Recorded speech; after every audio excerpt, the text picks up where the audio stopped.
Hello and welcome to Ayurvedic tea for what the fuck times. Today feels a little lighter given yesterday's news, but it's only that the clouds are still dimming the light.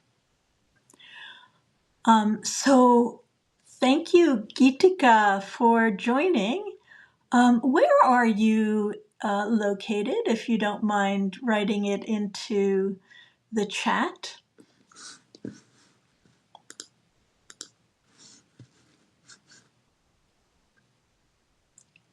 Anyhow, so this is what I wanted to say today. I hope you have your own cup of tea. I'm still drinking my CCF tea, the cumin, cardamom, and not cardamom, coriander and fennel tea. Um, and and you know what I want to really say? We've got a speeding problem. Every day, every minute of each day, we think that we need to go faster and faster. And to me, it feels like we're speeding up to catch the yellow light, only to find that it's turned red. All of us, all of the time. Sooner or later, there's going to be a crash. And so lots of people are talking about having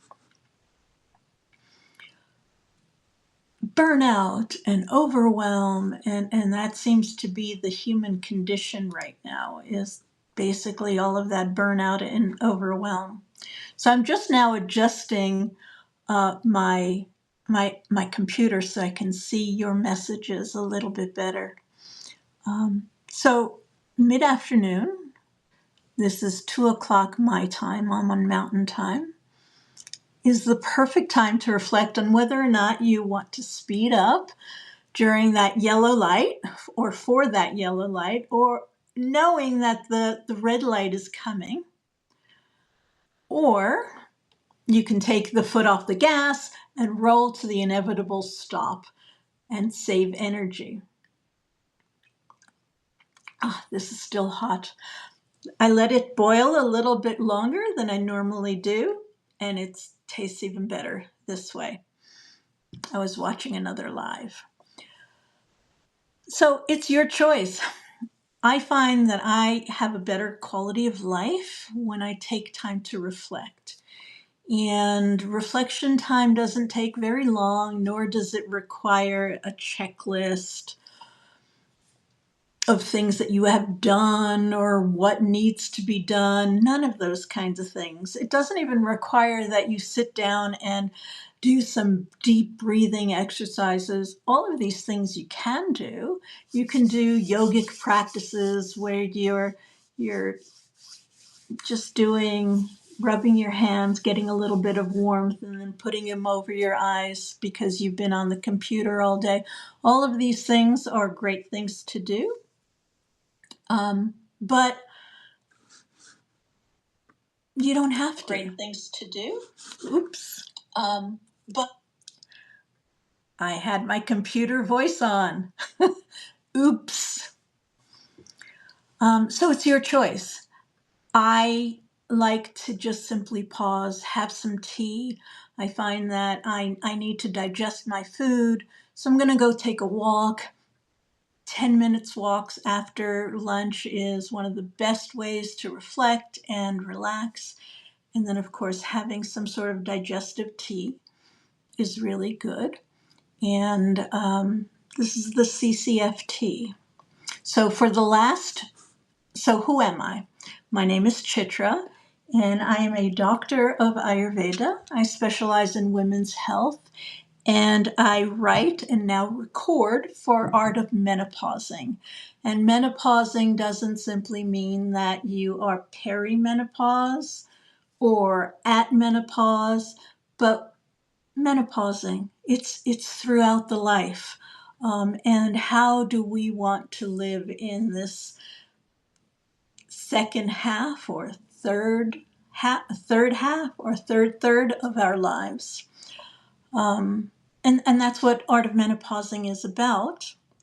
And I use Ayurveda and all sorts of other practices in order to create the easiest possibility to go through change, because change, no matter what kind of change, whether planned or unplanned, is difficult. So, so that's the premise of Art of Menopausing. And so for the last 2 weeks, we have been having CCFT, which is cumin, coriander, and fennel tea. And you can find those videos on Art of Menopausing. Each week, we've been highlighting a different spice, or seed rather, as well as the recipe for CCFT. And truthfully, I just Googled the price of pre-mixed cumin, coriander, and fennel seed, and I was completely outraged about how expensive it is, what practitioners are charging for it, and how much the companies are charging for it. So just go to a bulk section of your herb or spice store, or go to an Asian grocery store. That means Indian as well. We in Albuquerque have this place called Ta Lin, which has all sorts. It's like a grocery store with different countries in it, and so you can get any sort of spice there. But if you don't live in a big city, you can also order it online. But just don't get the little jars from your grocery store, because usually those things are kind of on the old side. If you do it that way, you're going to save so much money, and you can use it in more than just tea. You can use each of those spices in food. Um, I haven't tried to grow from these seeds. I suspect that they wouldn't be very potent, but you certainly can grow some of the seeds anyhow.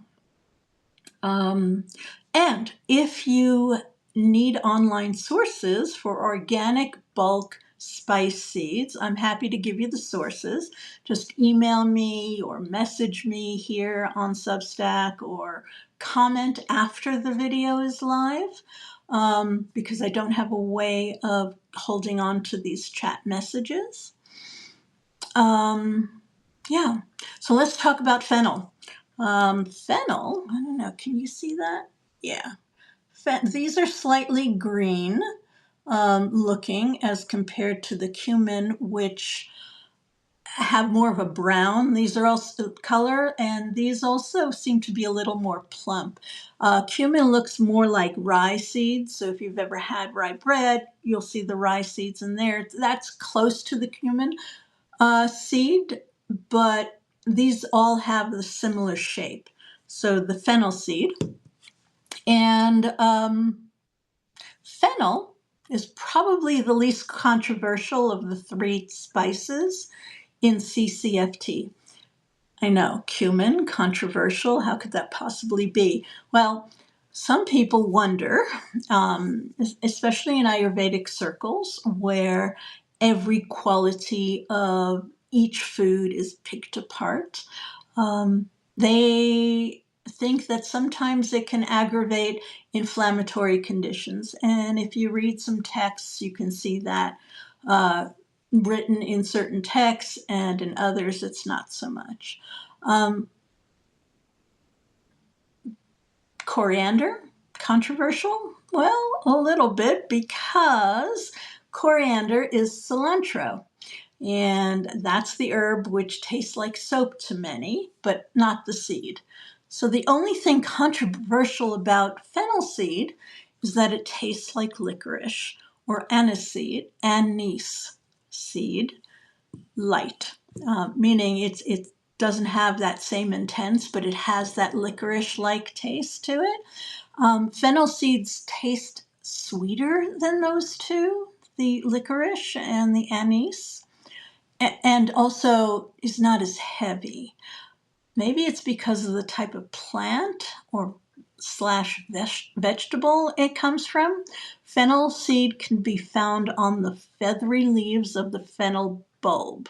So when fennel grows, it has like these feathery leaves on them, and they kind of float on top. So one of the qualities is that it's this lighter kind of floaty quality. Catching my breath, and I'm going to have a little bit of tea. Yesterday we had another one of our famous windstorms, and so my vata, the airy quality of me, is a little on the high side, and so all day long I've been trying to do what my cats do when this thing happens, when the winds blow, and they're basically sleeping. They're trying to calm down, and which is what they did yesterday too. So fennel itself is also in the carrot family, so it's a little on the sweet side. From an Ayurvedic perspective, it's tridoshic. Tridoshic means 3 dosha. And the dosha are the constitutions, or as I like to say, the bioenergetic archetypal energies that is in all living things. So what this means is that when it's tridoshic, it will not aggravate or increase vata. It will not aggravate or increase pitta or kapha either. Conversely, it won't decrease them either. It'll just kind of stay within a nice range for you. Fennel, just like cumin and coriander, both ignites and strengthens the digestive fire. And I consider it as a palate cleanser. So try chewing on a few seeds after a meal, and you'll immediately experience the effect of the palate cleansing of the licorice-like taste of fennel. And this is especially true after a spicy meal. So most spices are considered to be heating, and that's kind of the English word. Is spice means heat. But fennel is actually slightly cooling, and it's a magical it's a magical quality of it, that it is a little bit on the cooling side. And again, I think it has to do with where it grows, and the sweet effect of it. So heating spices are used to tell the body to make enzymes so foods can be digested, especially heavier foods. Fennel is unusual. It's cooling. So there are some things that you can do. Whenever you're hot, you're going to have cooling foods to bring things down. So one of the special uses of fennel is if your uterus feels hot, or if your urine feels hot. I know it's a lot easier for many to feel that their urine is hot. Usually it comes with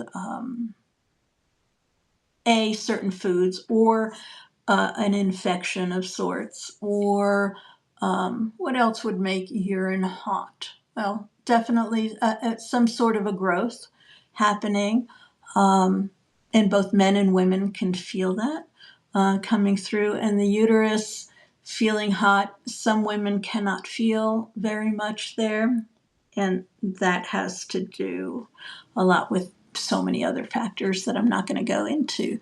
But fennel tea itself has been used to cool that down. It's also a diuretic, so it'll allow for water to come through so that you're not holding on to too much water. So what else did I want to say about this?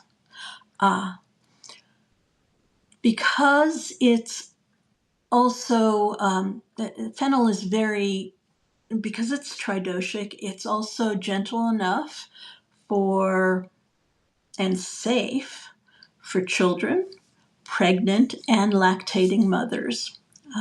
So, yep, if those are good for that, then yes, menopausal women who find that they're too hot will also experience some cooling.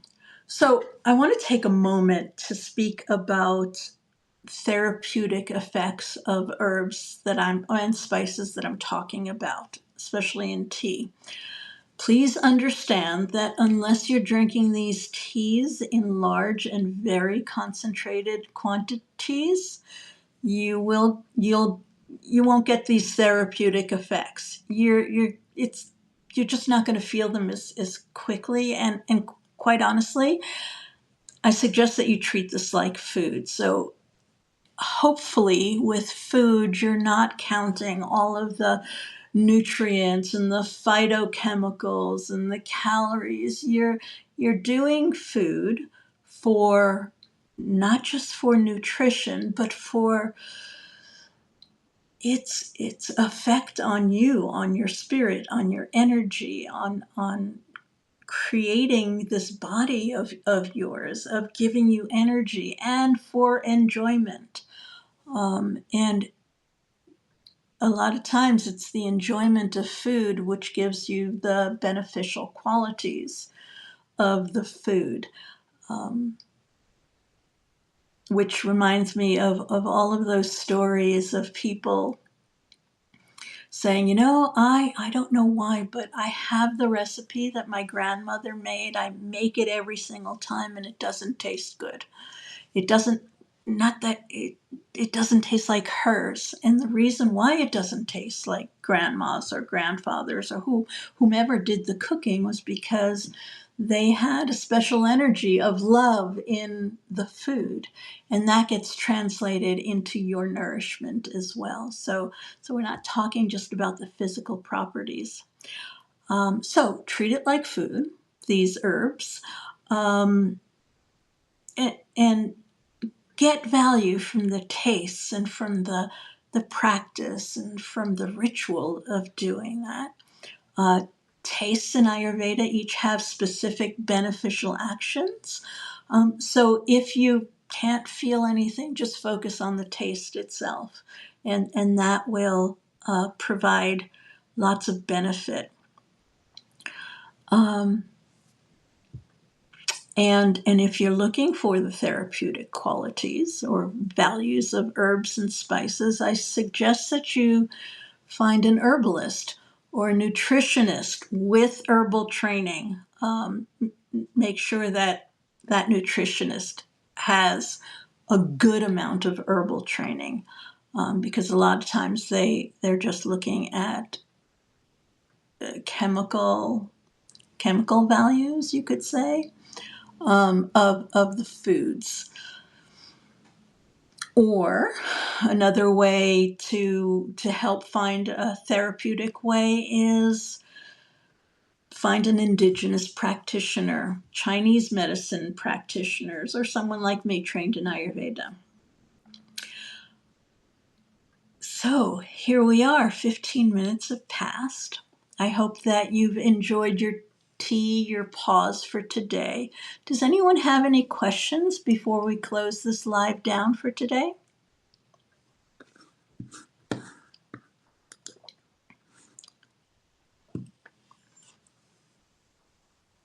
Okay, so I'm working on a few things. Hi, Sage. Hello. I was just closing this down. Do you have any? I don't know how long you've been here for. Do you have any questions about the tea? Every single one of these 15-minute teas. Fennel can be good for heat flashes, but in therapeutic amounts. So it's going to help cool you down. Yeah. Yep.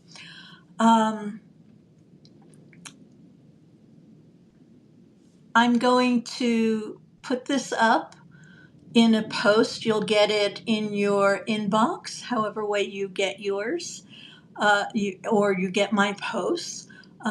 Do read about the benefits. I will be having a lot more information about the phenols and other benefits of it.